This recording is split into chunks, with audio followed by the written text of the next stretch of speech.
This Universal Declaration of Human Rights may well become the international Magna Carta of all men everywhere.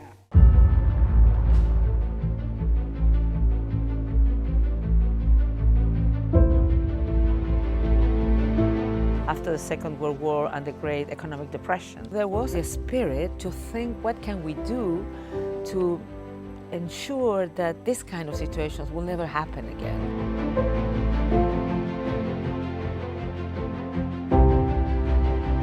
Because of her travels during the war in England, during the Blitz in the Pacific, while the Pacific is being bombed, her connection to the people of the world is so complete. After FDR dies, there are many efforts to get Eleanor Roosevelt to run for the Senate, and there's even some thought that maybe she should run for vice president.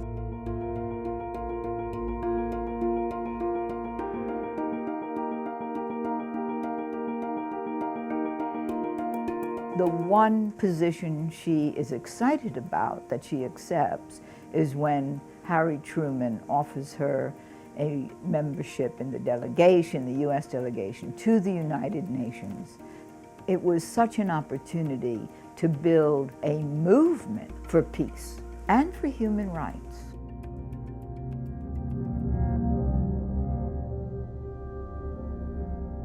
She was very aware of being almost ostracized by the men, not part of their conversations. And the irony is, when she is asked to go into the committee that writes the Universal Declaration of Human Rights, they think that's going to be a social committee of no interest, but it then becomes one of the most important committees. Eleanor Roosevelt, being a woman who was very strong with democratic ideas, and she was really key on the draft of the Declaration of Human Rights. I now open the meeting of the drafting committee of the Commission on Human Rights.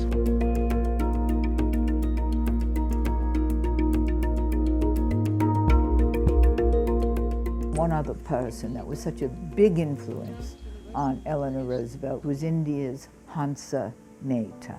For the Universal Declaration of Human Rights, it was Hansa Mehta who said, "Excuse me, Mrs. Roosevelt, if you say all men are created free and equal, around the world it will be all men, women not included."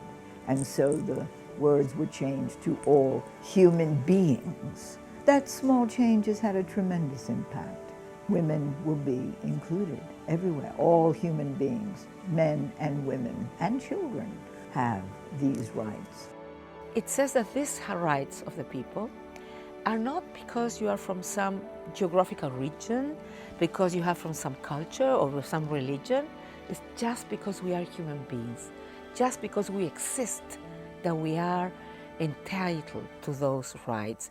The real change which must give to people throughout the world their human rights must come about in the hearts of people.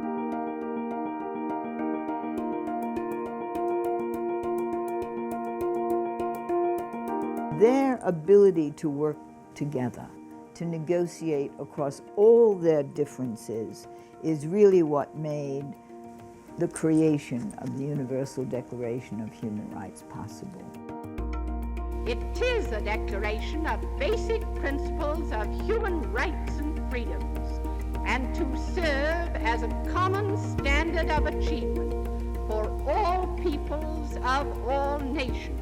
And it's particularly fitting that here tonight, the person who's been the leader in this movement, assisted though she has been by many others.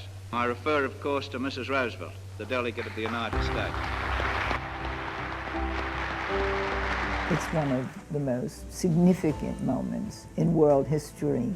The Universal Declaration of Human Rights is the beacon for the future. We will ensure that this Universal Declaration will be the light that shines and will guide how we relate to each other. If we observe these rights for ourselves and for others, I think we will find that it is easier in the world to build peace.